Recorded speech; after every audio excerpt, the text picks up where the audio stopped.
Legend of Total War here, and today we're doing a rating your Doomstack video covering Zatan the Black with a Hobgoblin Archer Doomstack, where he's got Gordaz Backstabber in here obviously, and 18 Hobgoblin Archers. So the stats on all these guys here is absolutely off the charts. You know, 43 ammunition, missile strength high, look at that, their melee stats are pretty good for basic units.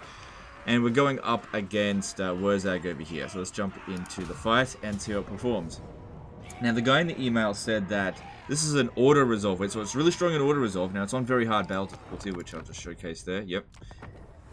But he actually had trouble winning this battle manually. So, if this is actually better in auto resolve than manually, that actually makes it a bad Doomstack. But let's just see how it performs.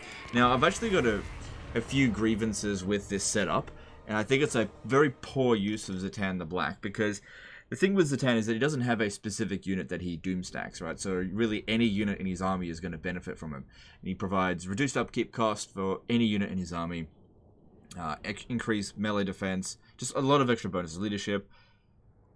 So giving him one of the weaker units in your roster, I'm not saying that these units are bad, but I'm saying that they're weaker compared to other things. I think it's a poor use of Zatan the Black's skills, especially considering you could put a standard overseer in this army and reduce the upkeep cost of Hobgoblins by arguably more than Zatan the Black could. And upkeep cost really shouldn't be a main concern for you, considering that if you get enough wine resource, each one reduces the global upkeep cost of Hobgoblins by 3%. So the upkeep cost of a Hobgoblin army should not be the main thing that you're focusing on, right? So the stats that he's providing is melee defense, which is definitely good for an archer unit if it goes into melee, but I just don't feel like this is a good choice, you know?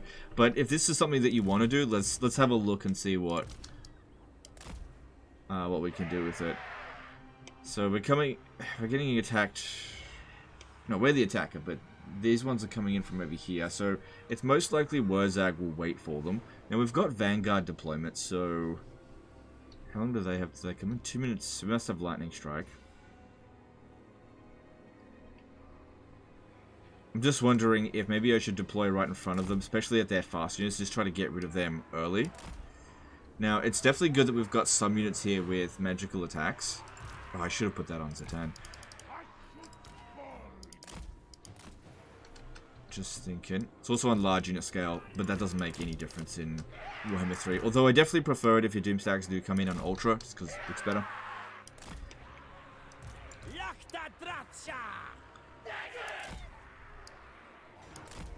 Okay, so we definitely want a checkerboard. Back a little bit more. When we're in a situation where we're going to get attacked from all sides, it's usually a good idea to use square formations rather than long, thin lines, especially when you're dealing with cavalry.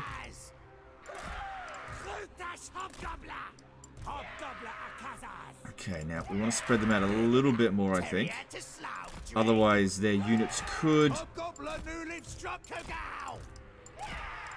attack more than one unit at a time. That's what you want.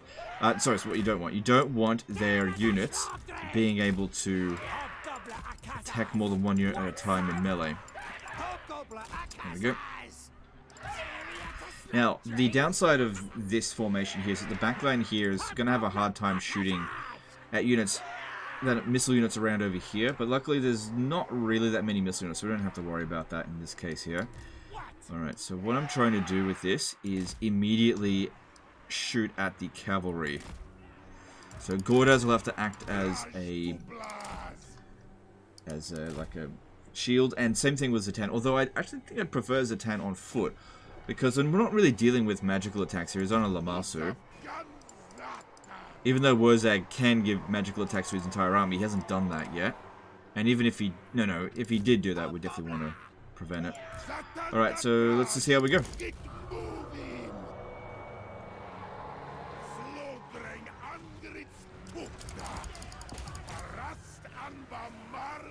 Okay. That's it.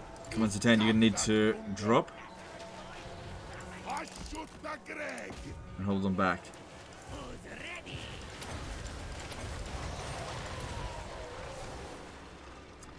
So Gordaz isn't holding out particularly well. But you know, those are some strong units there.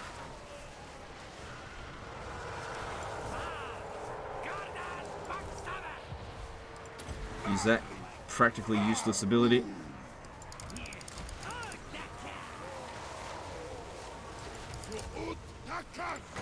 Back down. Alright, Gordaz needs to get over here because we got incoming. Zatan can hold really well. Need to stop these trolls over this way. Okay, we're gonna need to start turning around. That's another great thing about checkerboard formation, the ability to just turn around really quickly.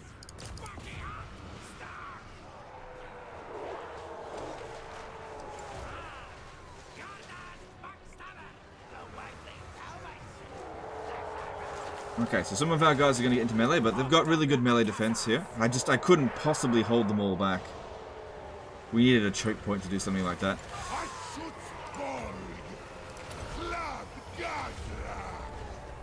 Okay.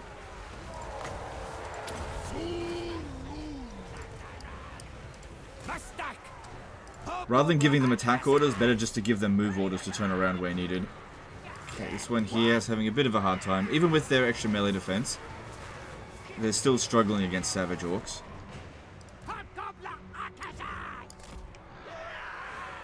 Alright, Gordaz is having a really hard time over here. I need to try to get him back, but he got completely surrounded there.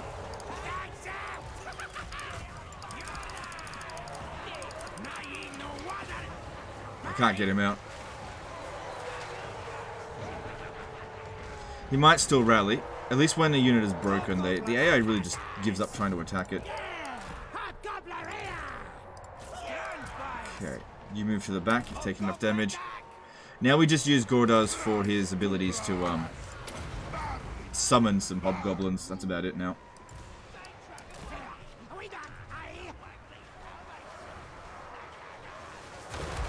Yep, Gordaz is back. Alright, cool. Let's get him over here.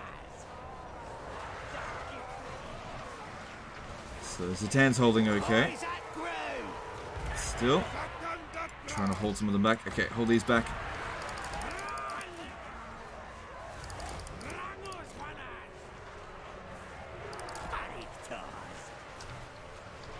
Okay, we need to start rotating a little bit more around this way. Because we've got a few guys here that aren't shooting. Okay, this one here's suffered enough. Let's move it back. Also, Zatan does regenerate. But I think he's just taking damage really quickly. Taking out Wurzag really early is not essential, since he's not really doing any serious damage to us. It's more important to hold back these guys. At least for now.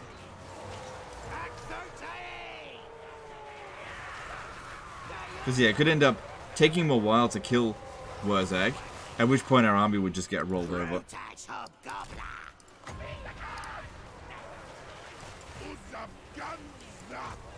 Okay, I gotta get him out of there.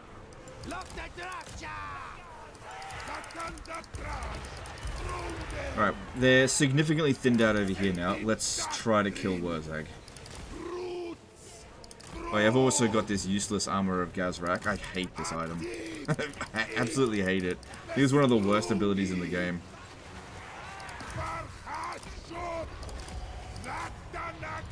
Yay, 0% ward save.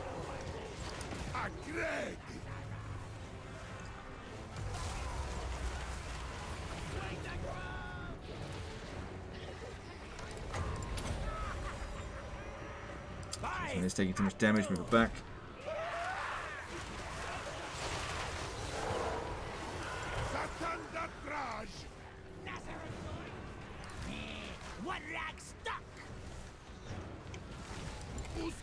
Alright, Wurzag's going down. Let's get him out of here and pin him down so he can't get away.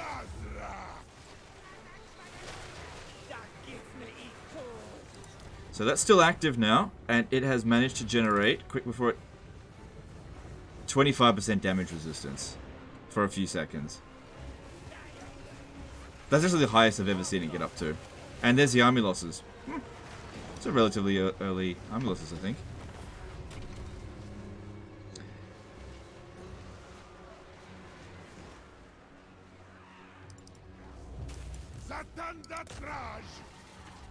Very long cooldown on it as well. And next time we use it, it'll be back down to 0%. That's why I hate it so much and why I usually don't bother with it.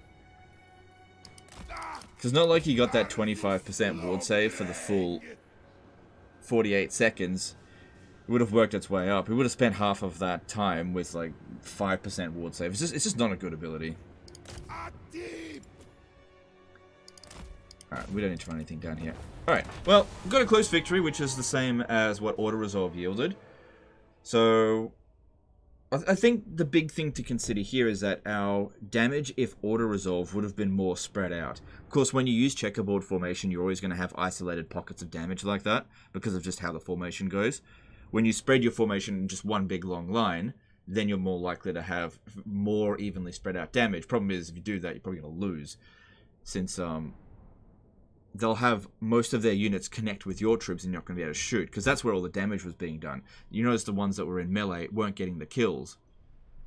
So some more frontline units like heroes and stuff could be useful to just hold them back.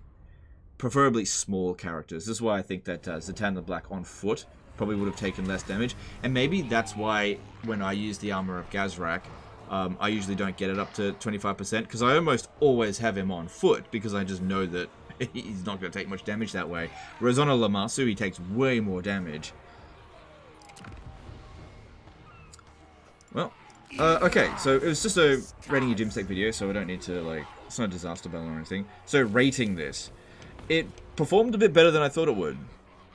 I think it's good against a faction like Greenskins that don't have long-range archers. But yeah, if you're going up against something like Reichland or anything that's got any kind of really good artillery, I think this is going to really suffer. I think it's a very poor use of Zatan the Black. You really shouldn't have your legendary lords, I think, running around with Hobgoblin armies.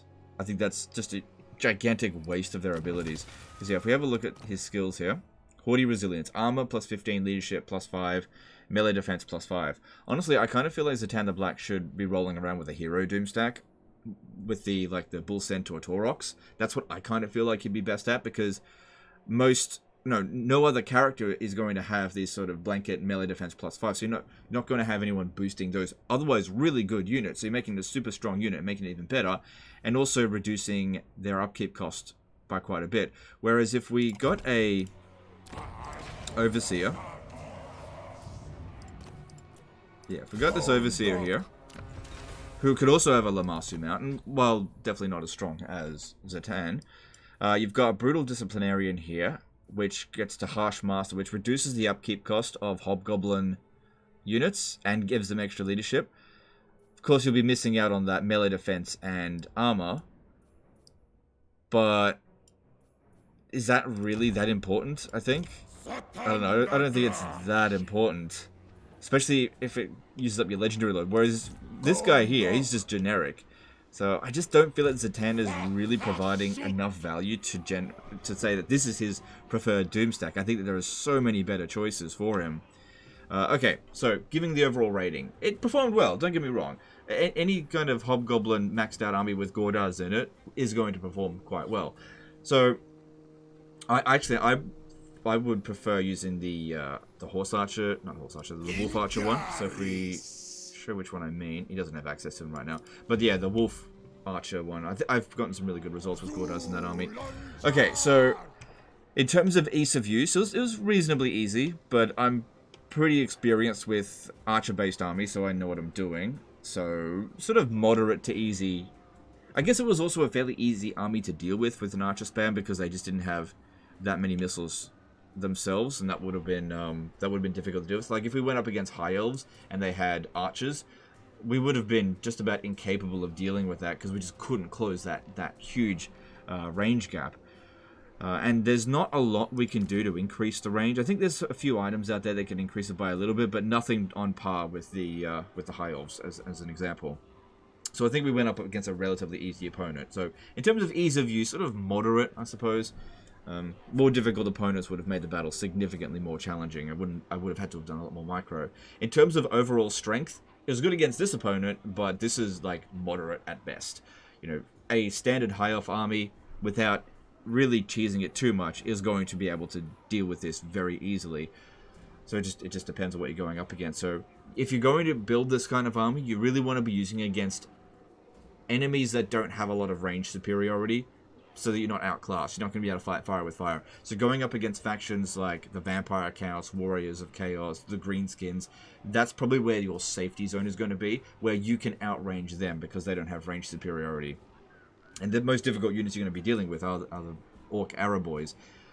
And then in terms of practicality, I don't think this is practical at all in terms of Zatan the Black. I would just switch him out with a regular Lord and give Zatan a better army. That's what I think. I think his skills are being wasted in this army completely.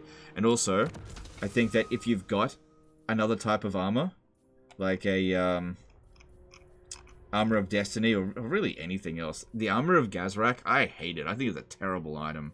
This is probably one of the worst purple items in the game, in my opinion. But that's, you let me know in the comments what you think of it.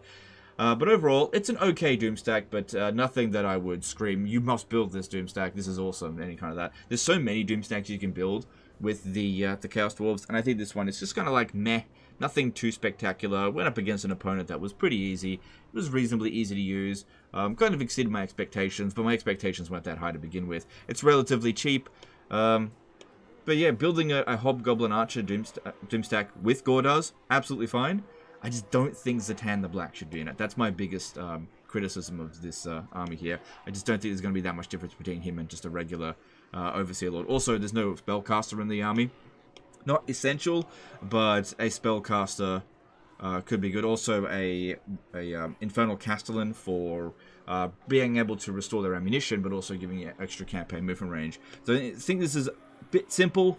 Could be made a lot better. Anyway, that's the end of this one here, guys. Let me know in the comments below what you think of it. Appreciate you guys, and we'll see you next time. Later, guys.